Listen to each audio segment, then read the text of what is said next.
મંગળવાર તારીખ 11/3/2025 સમય રાત્રિના 11:30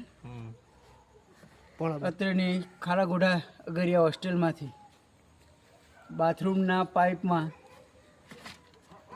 સ્પેક્ટેકલ કોબ્રા એટલે કે નાગ જેને સલામત રીતે રેસ્ક્યુ કરવામાં આવેલ છે અને એને હવે એની જગ્યાએ સુરક્ષિત રીતે છોડી દઈ અને બાળકોની અને પ્રાણીઓની પણ રક્ષા આપણે કરેલ છે અને હવે એને એના કુદરતી પર્યાવરણમાં છોડી દઈ અને એના બાળકોને અહીંના રહેતા માણસોને તમામને ભયમુક્ત કરેલા છે.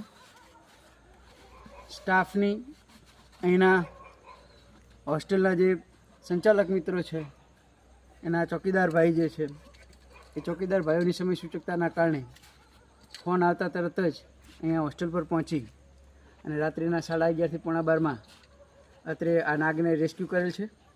ખૂબ મોટો નાગ છે. આ નાગ જો કોઈને કરડ્યો હોય તો ફક્ત ને ફક્ત 45 મિનિટમાં એ વ્યક્તિનું જો યોગ્ય સારવાર ના મળે તો મૃત્યુ થઈ શકે છે. આનું ઝેર જે છે એ ખૂબ ઝેરી હોય છે અને આના જે નાગના ઝેરને સ્પેક્ટેકલ કોબ્રાના ઝેરને ન્યુરોટોક્સિક તરીકે ઓળખવામાં આવે છે, જે કરડવાથી વ્યક્તિના સીધા ચેતાતંત્ર પર અસર કરે છે. વ્યક્તિને ધીમે ધીમે લકવો મારી જાય છે અને વ્યક્તિનું મૃત્યુ થાય છે. સાથે સાથે અહીંયા આ પણ એક પર્યાવરણનો જીવ છે, એનું પણ આપણે રક્ષા કરવી જરૂરી છે.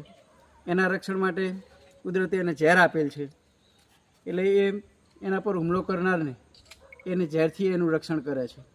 બાકી એ આજુબાજુના નાના મોટા જીવોને, ઉંદરડાઓને, બીજા જીવોને ખાઈ અને પોતાનું ગુજરાન ચલાવે છે, પોતાનું પેટ ભરે છે અને પર્યાવરણની એક કડી રૂપે એ કામ કરે છે. તો આપણે પણ દરેક પૃથ્વી પર વસતા દરેક જીવોને જીવવાનો હક છે.